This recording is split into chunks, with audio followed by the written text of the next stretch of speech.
जी साथियों, नमो बुद्धाय, जय भीम। हमेशा की भांति एक बार पुनः हम लेकर आ गए हैं डॉक्टर अंबेडकर संदेश। डॉक्टर अंबेडकर संदेश पर नियमित तौर पर हम लाते हैं बाबा साहब का क्रांतिकारी स्पीच, जो बाबा साहब डॉक्टर अंबेडकर संपूर्ण वाङ्मय का हिस्सा होता है और जन जागरण के लिए बहुत ही उपयोगी होता है।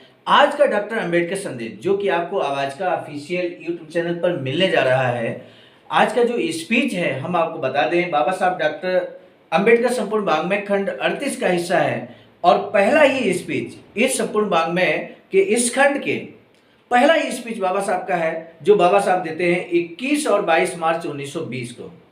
सामान्य साथियों, 1920 में 21 मार्च और 22 मार्च 2 दिन लगातार कार्यक्रम होता है और पहला दिन जो 21 मार्च का है वो बहुत ही महत्वपूर्ण होता है। 21 मार्च को क्या स्पीच दिया बाबा साहब ने, पूरा स्पीच लेकर हम पहले दिन का आप सभी के समक्ष उपस्थित हैं।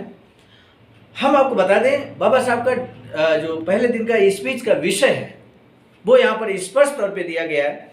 बाबा साहब कहते हैं कि जन्म आधारित श्रेष्ठता और पवित्रता के कारण गुणहीन ब्राह्मणों का भी कल्याण हुआ है, ऐसा बाबा साहब यहाँ पर कहते हैं। यही विषय है आज के डॉक्टर अंबेडकर संदेश का। और क्या कुछ बाबा साहब कहते हैं इस पहले भाग में हम आपको बताएंगे। अगले भाग को हम कल लेकर आएंगे आप सभी के समक्ष, लेकिन सुनिए आज का पहला पूरा भाग। आपसे निवेदन है कि डॉक्टर अंबेडकर संदेश अंत तक जरूर सुने। इसी निवेदन के साथ हम शुरू करेंगे आज का डॉक्टर अंबेडकर संदेश।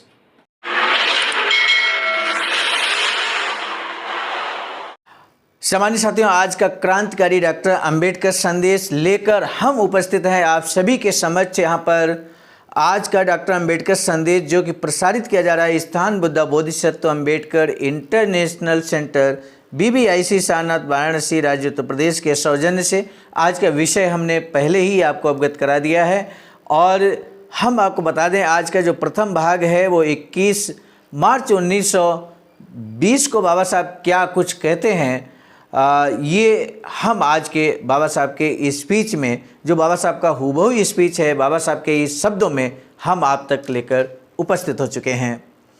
सामान्य साथियों, दक्षिण भारत के बहिष्कृत वर्ग की परिषद की पहली बैठक 21 और 22 मार्च 1920 को कागल संस्थान के माड़ गांव में हुई।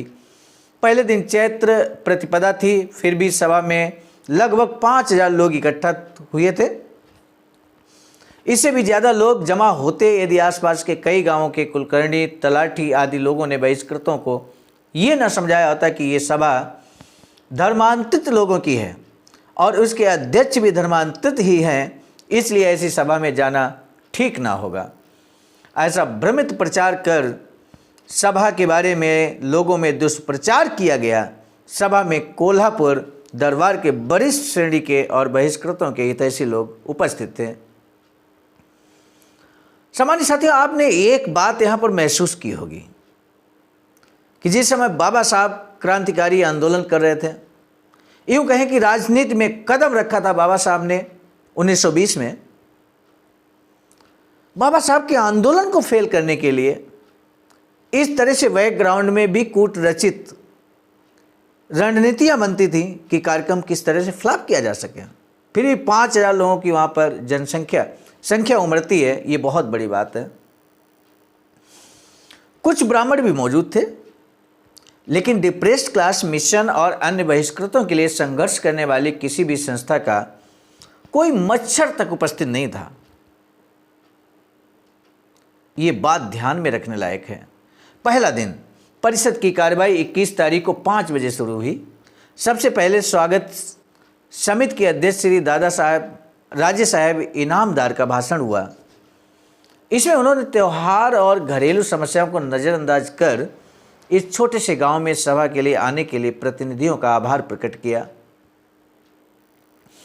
उन्होंने आज की परिस्थिति का वर्णन कर बताया कि ये परिषद क्यों बुलाई गई है। ये बताते ही उन्होंने अपना भाषण पूरा किया कि स्वराज्य के युग में ये सोच कर बैठे रहने के बजाय कि बाकी लोग हमारा भला करेंगे, अपने लोगों के कल्याण का महाकार्य स्वयं करना चाहिए। बाद में परंपरा के अनुसार सूचना और अनुमोदन के पश्चात परिषद के अध्यक्ष श्री भीमराव अंबेडकर तालियों की गड़गड़ाहट के बीच में स्थानापन्न हुए। अपने भाषण में उन्होंने कहा कि ये परिषद कई कारणों से अभूतपूर्व है। मुंबई क्षेत्र में इस तरह की परिषद पहली बार हो रही है। हम लोगों में अपनी प्रगति के लिए दिखाई देने वाली तीव्र भावना भी उतनी ही अभूतपूर्व है। उसी तरह बहिष्कृत वर्ग में दिखाई देने वाली वैचारिक क्रांति भी अभूतपूर्व है। कैसे बाबा साहब मनोबल बढ़ाते हैं समाज का, आयोजकों का, ये देखने लायक है।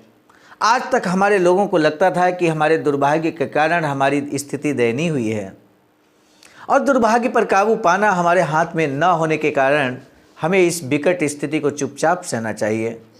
लेकिन नई पीढ़ी अपने हालातों को ईश्वर की लीला का परिणाम नहीं मानती, वह दूसरों के दुष्कृत्यों का परिणाम मानती है। हम जिस हिंदू धर्म के घटक हैं, व्यवहार में उस हिंदू धर्म की सामाजिक रचना दो मूलभूत तत्वों के अनुसार दिखाई देती है। एक जन्म पर आधारित योग्यता और दूसरी जन्म सिद्ध पवित्रता। इन दो सिद्धांतों के आधार पर हिंदुओं का 3 वर्गों में विभाजन किया जाए तो उनके 3 वर्ग बनते हैं। जन्म से श्रेष्ठ और पवित्र, जिसे हम ब्राह्मण वर्ग कहते हैं।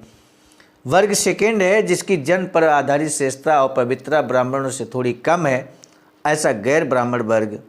जो जन्म से छोटे और अपवित्र हैं, ऐसे हम बहिष्कृतों का वर्ग। इस तरह का वर्गीकरण करके धर्म द्वारा तय किए गए श्रेष्ठता और पवित्रता के विषम प्रमाणों का इन 3 वर्गों पर असर हुआ है। बहिष्कृत वर्ग की यहाँ पे बात हो रही है। बहिष्कृत का मतलब यहाँ पर हम SC ST OBC माइनॉरिटी को मान सकते हैं आज की डेट में। जन्म आधारित श्रेष्ठता और पवित्रता के कारण गुणहीन ब्राह्मणों का भी कल्याण हुआ है, ऐसा बाबा साहब कहते हैं। गैर ब्राह्मणों पर जन्म आधारित अयोग्यता की गाज गिरी हुई है। उनके पास विद्या नहीं है, इसलिए आज वे पिछड़ गए हैं और फिर भी विद्या और धन हासिल करने के रास्ते उनके लिए खुले हैं। ये दोनों ही चीज़ें आज भले ही उनके पास ना हो, मगर कल उन्हें मिलने वाली हैं। हमारे बहिष्कृत वर्ग की स्थिति जन्म आधारित अयोग्यता और अपवित्रता के कारण बहुत चिंताजनक हो गई है। लंबे समय से अयोग्य और अपवित्र माने जाने के कारण प्रगति के 2 बुनियादी कारण हैं। नंबर 1 नैतिक आत्मबल और नंबर 2 स्वाभिमान बिल्कुल लुप्त हो गए हैं। 2 बातें हम महत्वपूर्ण बाबा साहब कहते हैं कि नैतिक आत्मबल जो होना चाहिए, स्वाभिमान होना चाहिए, वो बिल्कुल विलुप्त हो गया है। हिंदू धर्मावलंबी की तरह उन्हें सामाजिक अधिकार प्राप्त नहीं है।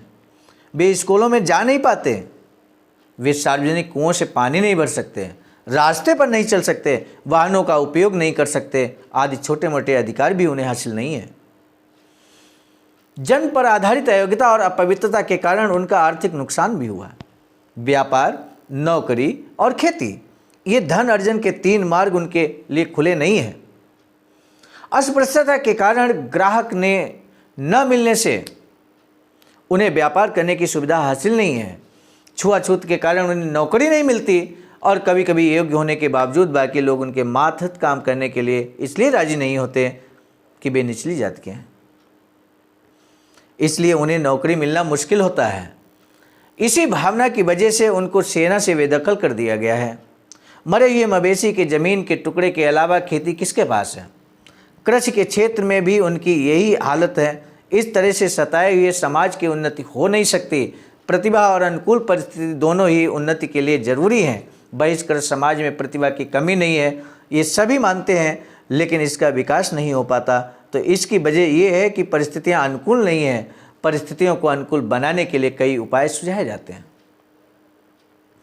लेकिन इसके लिए हमें राजनीतिक शक्ति हासिल करनी चाहिए और जाति पर आधारित प्रतिनिधित्व हासिल किए बिना हमारे हाथों में राजनीतिक शक्ति नहीं आएगी। सत्यमेव जयते का सिद्धांत खोखला है। सत्य की विजय के लिए जरूरी है कि हम अपना आंदोलन जारी रखें। ऐसा कहकर उन्होंने अपना प्रस्ताविक भाषण पूरा किया। फिर विषय निर्धारित कमेटी बनाई गई और परिषद की पहले दिन की कार्रवाई खत्म हुई। दूसरा जो भाग है वो हम आपको कल लेकर आएंगे, कल की डेट में लेकर आएंगे। आज का भाग यहाँ पर पहला दिन यहाँ पर समाप्त होता है। सम्मानित साथियों, दूसरा भाग जरूर देखिएगा।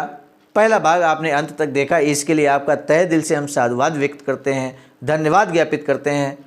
हम आपको बता दें, बाबा साहब की अधूरी इच्छा एक है वैचारिकी सेंटर बनाने की, जिस पर आवाज़ का BBS3 आईडासा संगठन संयुक्त रूप से और समाज के सहयोग से यहाँ पर कार्य निर्माणाधीन है और SBI अकाउंट IFSC कोड इसलिए दिया गया है कि कोई भी साथी स्वेच्छा से यदि अपना ऐतिहासिक दमदान करना चाहता है इस इतिहास निर्माण में तो उसका हार्दिक स्वागत है, वंदन है, अभिनंदन है। इतना ही नहीं सम्मानित साथियों, अगर आप धमदान करते हैं तो आपका भी नाम लगने वाले शिलालेख पर जरूर अंकित किया जाएगा, इतिहास में आपका नाम दर्ज होगा। इसी महत्वपूर्ण बातों के साथ हम आपको बता दें, आज का डॉक्टर अंबेडकर संदेश हम आप तक लेकर आए थे मिशन नायक बुद्ध मित्र मुसाफिर सर राष्ट्रीय महासचिव आवाज का की प्रेरणा में, और साथ ही साथ संकलनकर्ता के रूप में परम आदरणीय विजय कुमार बौद्ध जी, प्रांतीय कोषाध्यक्ष आवाज का बिहार, प्रस्तुतकर्ता के रूप में मैं स्वयं सर्वजीत आर्य, राष्ट्रीय कोषाध्यक्ष आवाज का नई दिल्ली। पुनः मिलेंगे नए डॉक्टर अम्बेडकर संदेश के साथ, तब तक के लिए दीजिए इजाजत। सादर नमो बुद्धाय, जय भीम।